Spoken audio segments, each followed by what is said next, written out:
I kind of want to start off. So we tried for a provocative title here. I mean, that's the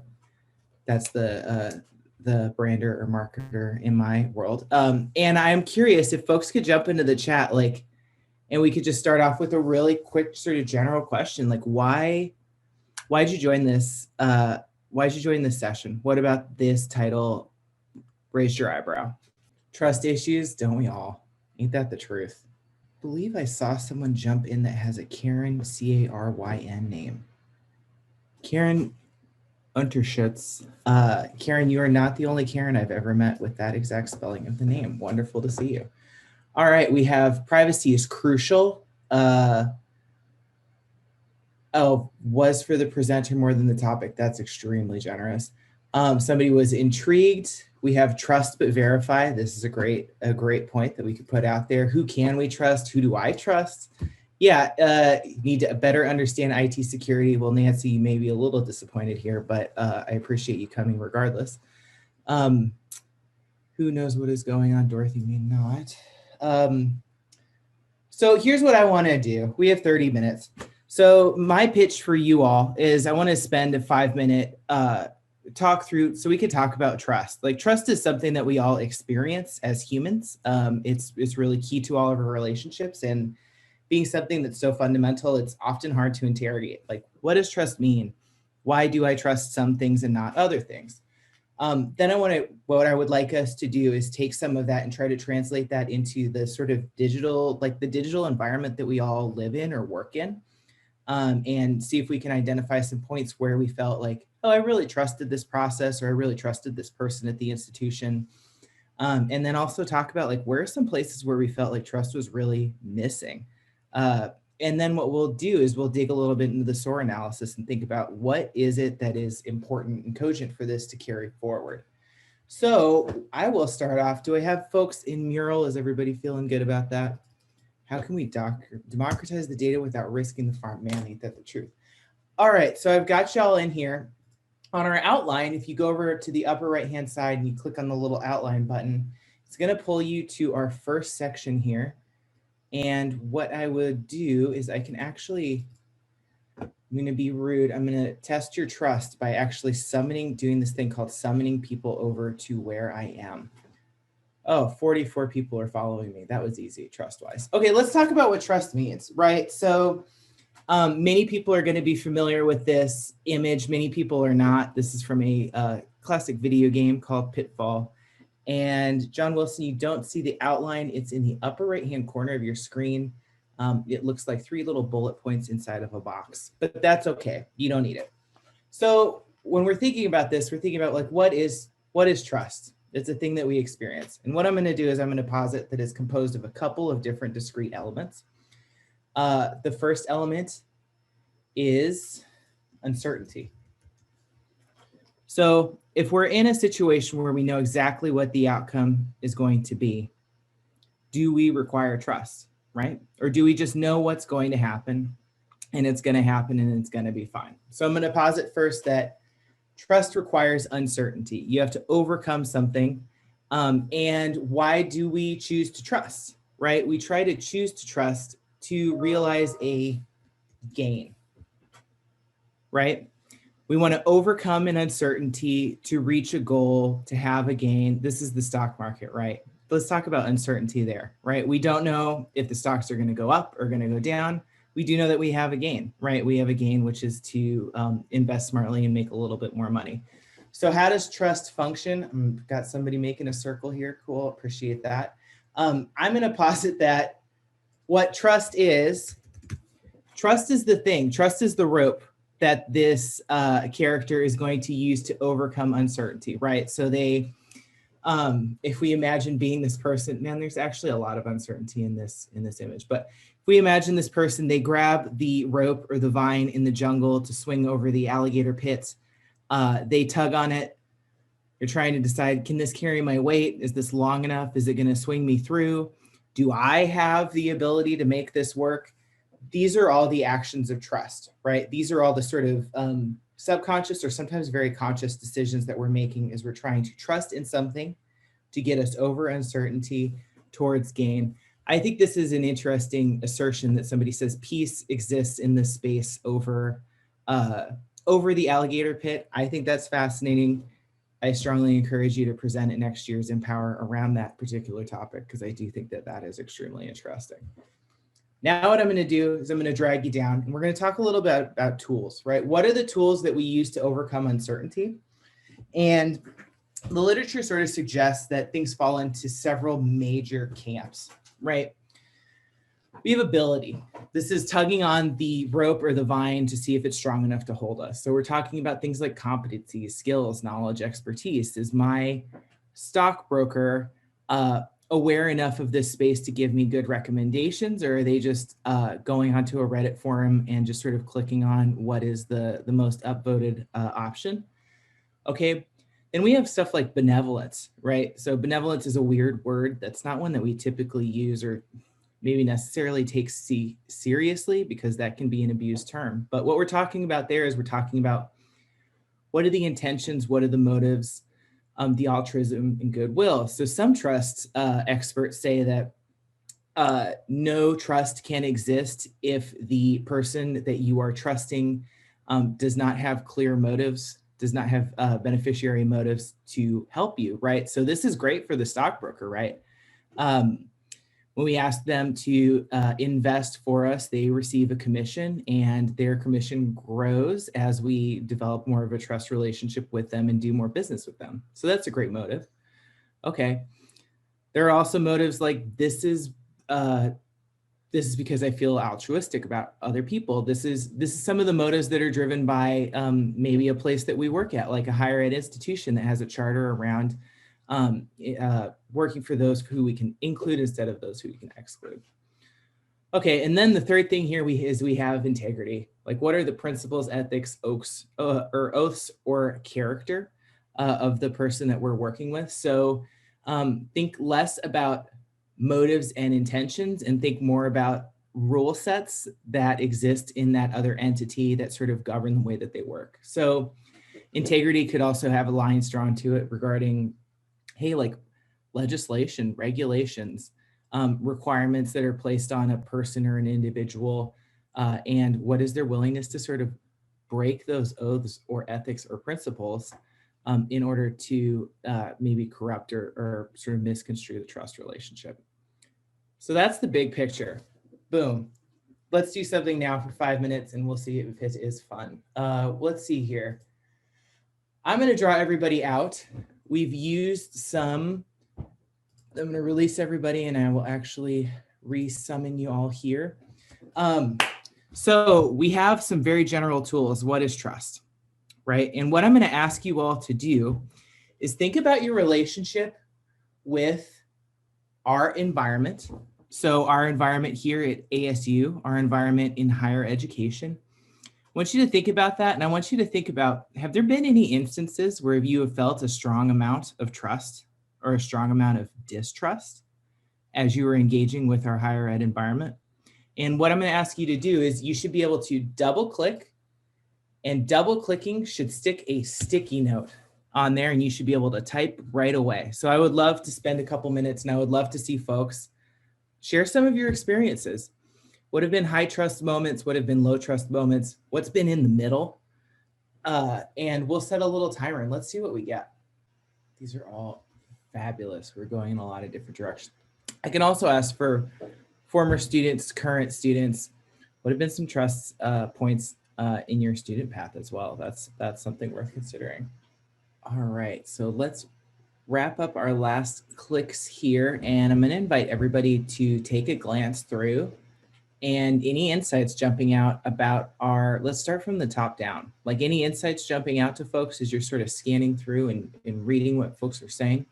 I'll say for me, I'm seeing a big correlation here maybe between our security practices and high levels of trust. So seeing two-factor, seeing SSL VPN, SSO, seeing just security listed in general. So for all of our security professionals, I think that's a big nod to your excellence in the field. So we're seeing security. Anybody else noticing anything interesting?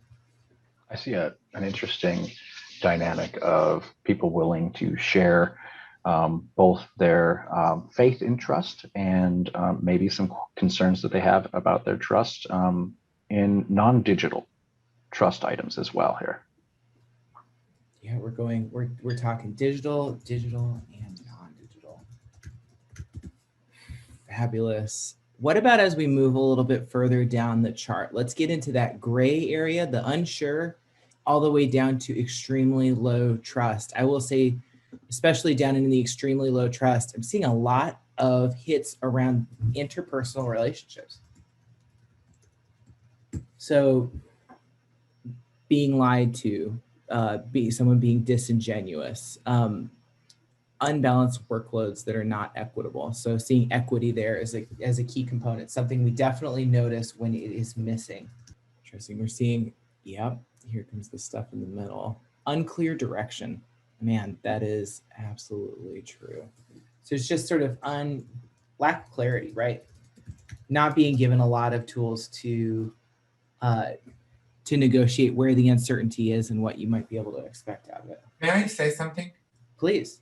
To me, honestly, trust is experience with previous experience and also knowledge. You normally trust a brand, a person, a company by their reputation, and that comes based on the knowledge you have from them. For example, there are certain brands, you buy a certain brand of a timepiece that they say we've been in business for 100 years, 90% of our product are still in the market. You deal with a company that says we have a 4.9 star out of 5. So trust, that's why normally scammers, they say, trust me, I'm real.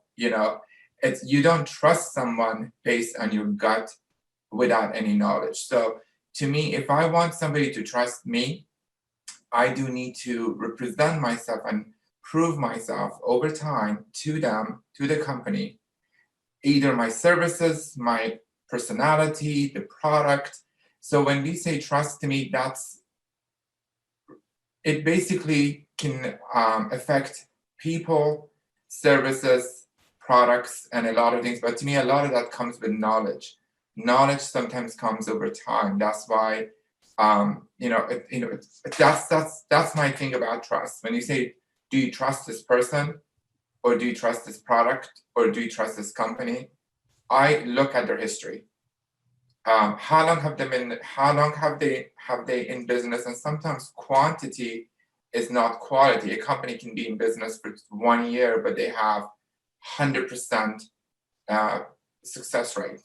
Or a company could be in business for 100 years, but then you kind of look at it and say, okay, there was a period that they didn't do well, but now they're doing well. So to me, trust comes with all those attributes and characteristics. So I think you're absolutely hitting on a lot of interesting points, right? So the aspect of time and experience, sort of multiple interactions develop trust. I think you could argue that reputation is itself sort of a mechanism that we use to gauge the trust of others. So we may not have individual experience with something, but if it has developed a reputation of trustworthiness, I say it or who, if they have developed a reputation of trustworthiness, that is sort of like an interesting amplification, right? So an individual's experience with ASU is going to develop an individual relationship, whereas many individuals' relationships with ASU help to develop ASU's reputation. So Shaheen, I think that's a fabulous point, and I really appreciate you bringing it up. And I've captured that as reputation being a key component of trust. And I think that's, you get a second chance. For example, that's sometimes they say that's not him, or that's not her, or that's not that company. When you have proven yourself, if you fail once, they don't really judge you on it. They say, well, this person or this company has performed this 100 millions of times. So this one time is out of character. Let's look at it and see what's went wrong. So trust could be very beneficial to the other person as well. If you are, if you're a trustworthy company or person, if you oversleep one time and you go back and they say this person has been on time every single time, and one time he, she, or they overslept, they're gonna say, okay, you know what? Let's just see what happened, or we're just gonna let it go. Same thing with the company. Absolutely. So, Shane, I think I would love to take this conversation offline. I'm going to redirect our entire group, but I appreciate your insights very, very much. I want to spend the last 5 minutes redirecting us towards our SOAR analysis. I'm going to kind of pull people outwards towards this. And what I would like to do is I think Lane and I will go through and we'll sort of sort, but I would love to hear from everybody here.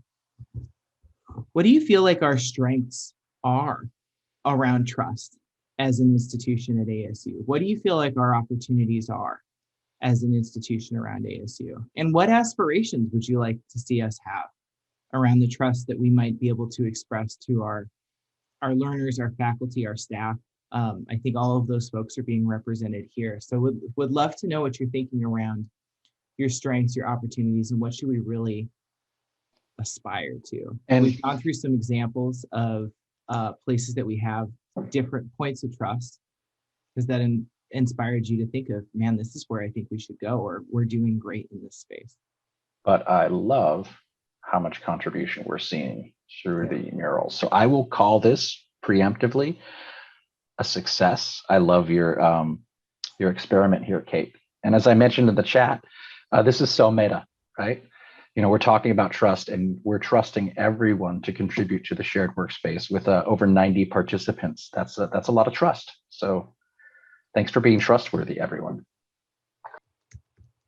Strengths, I'm seeing clear vision, many people with core value of customer service.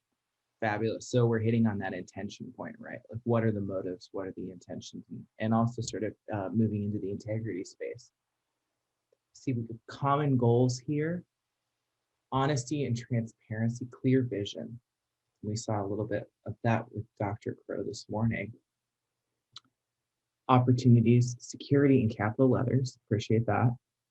Build trust in the data lifecycle, how data is collected, used, and stored. So whoever wrote that is a wise person, right? Because you could sort of say that the universal variable in trust is data. To Shaheen's knowledge, to Shaheen's point, what is the knowledge that we carry into an interaction? What is the knowledge that we're sharing? Right? We can very easily draw the line between sort of trust and privacy, right? So trust is an uncertainty. Sharing information, you're creating uncertainty. Real and sustainable. So looking down into our aspiration space here, we have use real and sustainable technologies to increase digital trust. Fabulous. And then let's not forget about our last one, right? Which is results. How will we know that we have succeeded in our goal of sort of developing and trust with all of our constituents? And I think for many of us who are very, very much in the IT space, results, we often get the tools to be able to measure results if we would like to. So really encourage folks to think in the results area, like what could we potentially measure in that area? And while I know a lot of us are, we've got 1 minute, so I guess we are ending 5 minutes early, so I'm glad that we did rush. While a lot of us think in terms of quantifiable results, also think about qualifiable results. What is the quality of trust in addition to just, you know, how many trust interactions we have, et cetera? What are some of those results that we could try to measure? So while we wrap here, feel free to continue to add to this. And Kate and I are going to get together a little later, and we're going to go through here and try to put it into a shared format that everybody else who is attending Empower can absorb. And thank you, everyone. It looks like we're closing out in 10 seconds. Have a great day. Great job, Kate. Thank you. Thank you all. Really appreciate your time and your feedback. This is huge. Really appreciate it.